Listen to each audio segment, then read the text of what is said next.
E aí, pessoal, tudo bem com vocês? Aqui é a professora Alice Arruda e nesse vídeo a gente vai resolver juntos a questão 7 da ficha sobre força magnética. Olha só, pessoal, logo a gente vendo aqui essa figura, a gente vê que a gente vai ter uma partícula de massa m, que é a carga dela, uma partícula que vai ter carga e vai ter uma velocidade. Vai entrar numa região, aqui nessa região que é um retângulo, que tem um campo elétrico, não, meu Deus, magnético. Desculpa, gente, é um B aqui. Um campo magnético.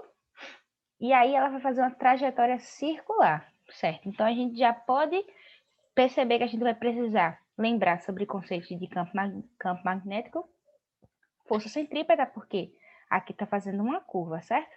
Ok. Mas na letra A, ele pede para a gente calcular o tempo de queda de um corpo, né? Então a gente também vai precisar lembrar sobre queda livre. Tá certo. Então, vamos ver aqui, ó. O que é que a questão está pedindo no geral. Julho de 2019 marcou o cinquentenário da chegada do homem à Lua com a missão Apollo 11, né? Completou 50 anos. As caminhadas dos astronautas em solo lunar com seus demorados saltos são imagens emblemáticas dessa aventura humana. Bem, gente, por que os saltos são demorados, né? Uma coisa importante aqui da gente só refletir um pouquinho. É porque na Lua, como ele vai dizer logo na letra A, olha a gravidade que é na Lua. 1,6 metros por segundo ao quadrado. Qualquer objeto na Lua é muito menos pesado, certo? O peso aqui que a gente vê na Terra, né, depende da massa do objeto e da gravidade. A gravidade é aqui 9,8 mais ou menos. Na Lua é 1,6. Veja quanto menor não é essa gravidade. Então lá, se você for para a Lua, você vai ser um peso pena, né, comparado ao que você pesa aqui na Terra. Aí ele diz aqui, ó, a aceleração da gravidade na superfície da Lua é 1,6 metros por segundo quadrado. Calcule o tempo de queda de um corpo solto a partir do repouso de uma altura 1,8 metros com relação à superfície lunar. Olha, se a gente vai calcular um negócio na Lua, gente, o que é que tem na Lua? Na Lua tem ar para respirar? Não tem. Na Lua não tem atmosfera. Então, você não vai ter nenhuma força de atrito lá para desacelerar o seu movimento. Então, gente, na Lua acontece uma coisa que aqui na Terra não acontece. Se a gente solta uma folha de papel aqui na Terra e uma bolinha de gude, a bolinha de gude cai primeiro. Mas na Lua, se a gente solta a folha de papel e a bolinha de gude, elas caem na mesma hora. Porque justamente lá não tem atmosfera. Então, a gente pode desprezar qualquer efeito de atrito para poder calcular esse tempo de queda aqui. Para a gente calcular o tempo de queda, vamos fazer uma breve revisão. Sobre o quê? Sobre subida e descida de um objeto. Olha só, primeiro de tudo é importante a gente sempre orientar nossa trajetória. Eu orientei positivamente para cima e chamei esse eixo de eixo Y, certo? Aqui, gente, eu coloquei um corpinho de massa M que você lançou para cima com a velocidade inicial V0.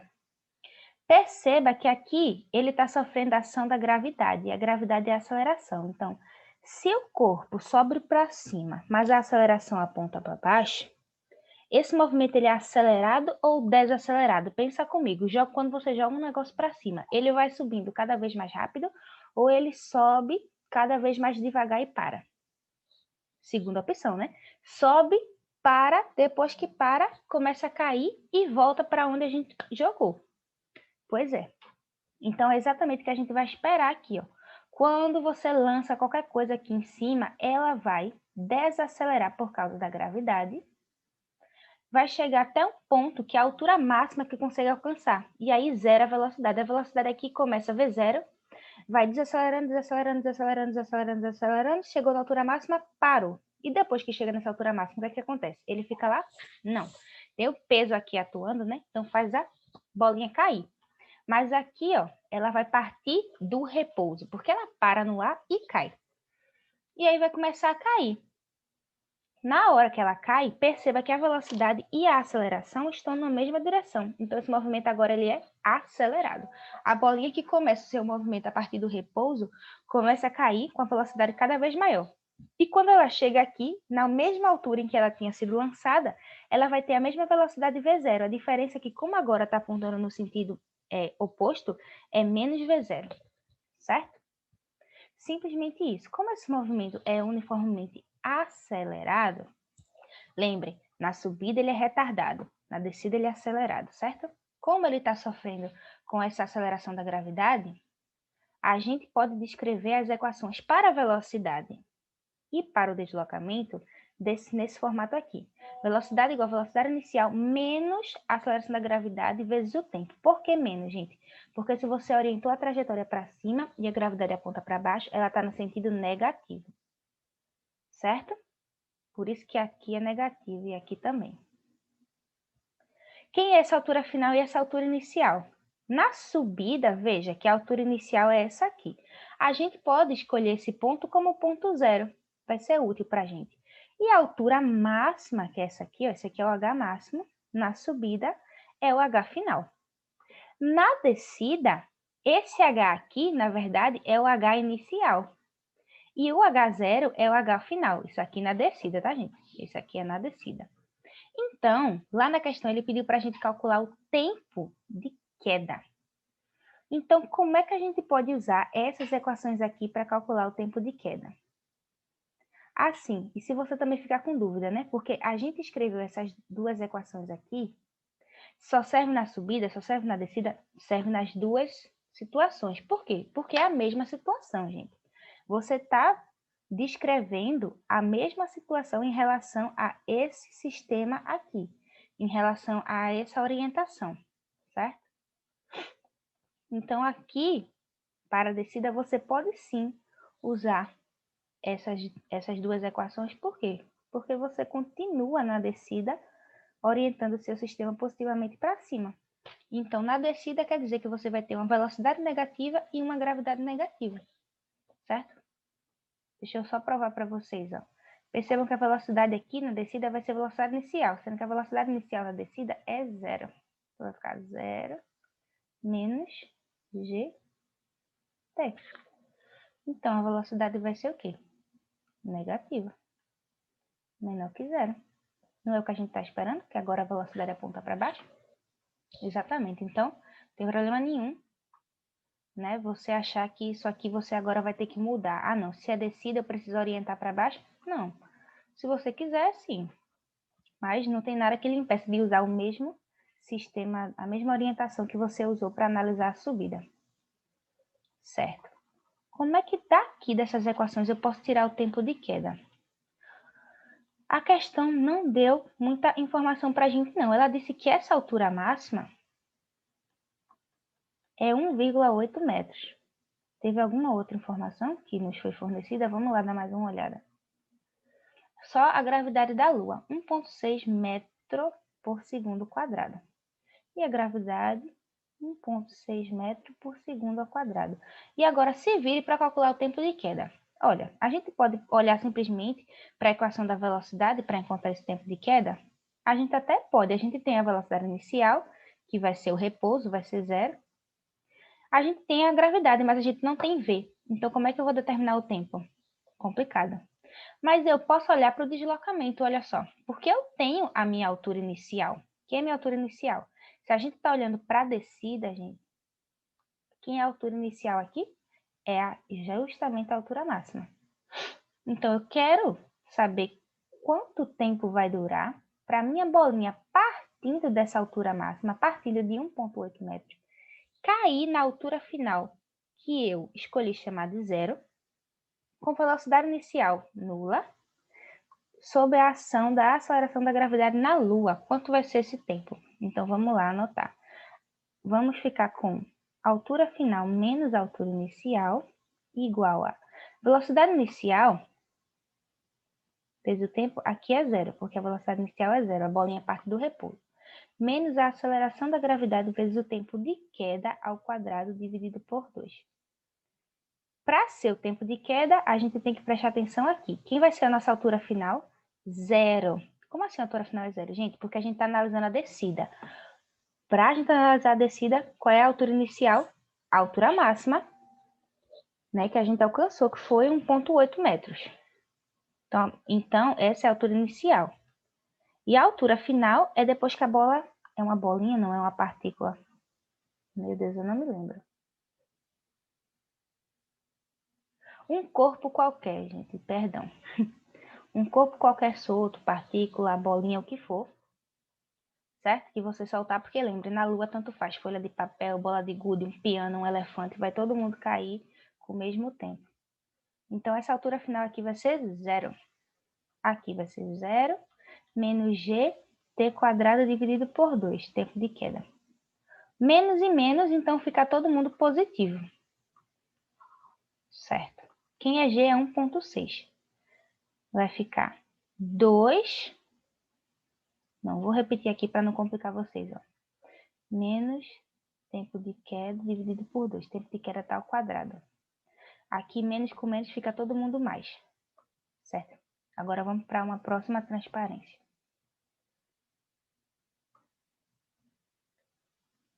Tempo de queda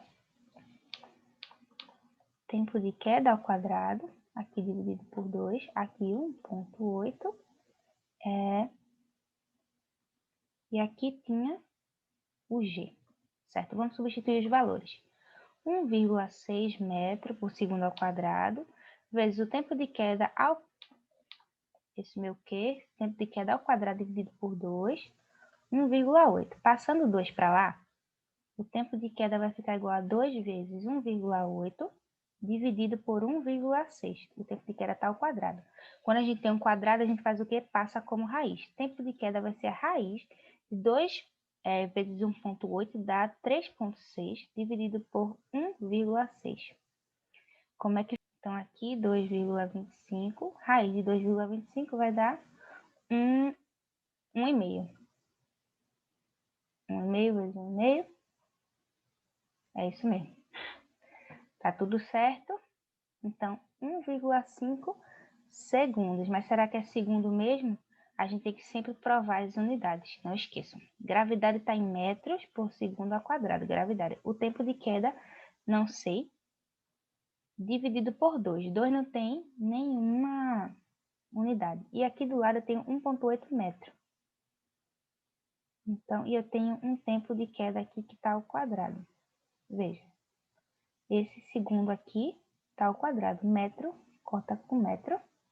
Segundo está ao quadrado na parte de baixo. Então, ficou aqui o tempo de queda. Gente, perdão, aqui, ó. Isso aqui está segundo ao quadrado aqui, certo? Ficou o tempo de queda ao quadrado igual a segundo ao quadrado, que ele passou para lá multiplicando. Multiplicando pelo que eu cortei aqui?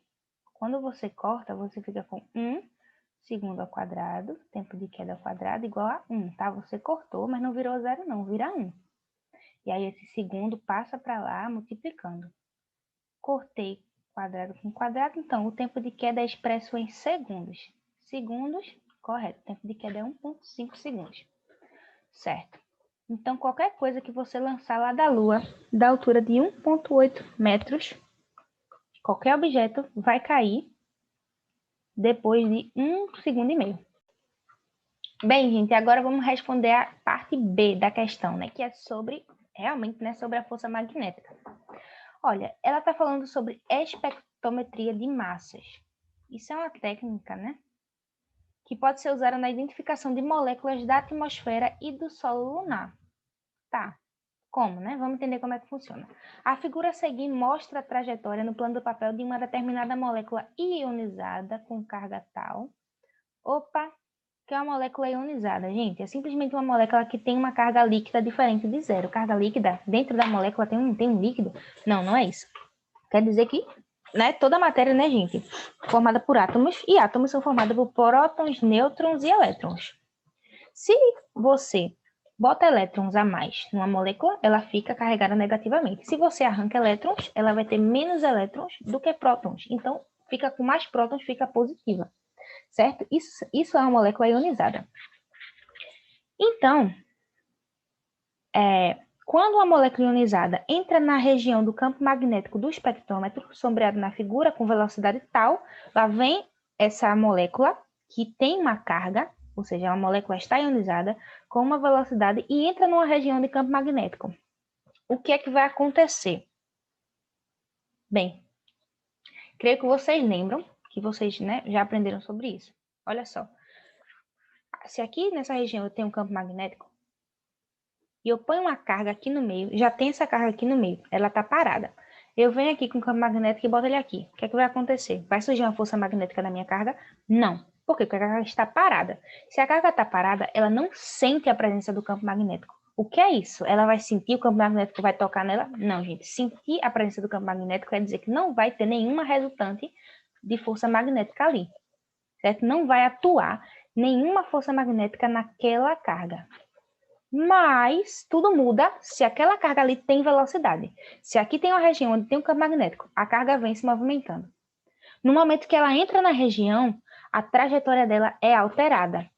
Por quê? Porque se essa carga tem uma velocidade que faz ela vir desse movimento uniforme. Mas aqui ela encontra uma região de campo, esse campo, ele muda a trajetória dela por causa que agora vai atuar nela uma força magnética. Então, se eu tenho uma força para cá e de repente surge uma força magnética para baixo, aqui, então a minha molécula vai ter uma resultante aqui no meio. E aí ela vai fazer assim. Que é muito parecido com o que acontece aqui nesse caso. Olha, de acordo com a figura. Lá vem a molécula com velocidade assim, ó. Entrou aqui nessa região do espectrômetro com campo bolinha. O que é campo bolinha? Campo bolinha é campo saindo. E aqui depois ele fala que esse campo é uniforme e perpendicular ao plano. Uniforme é o quê? Quer dizer que não vai variar no tempo, certo? Sempre que disser o campo uniforme não varia no tempo.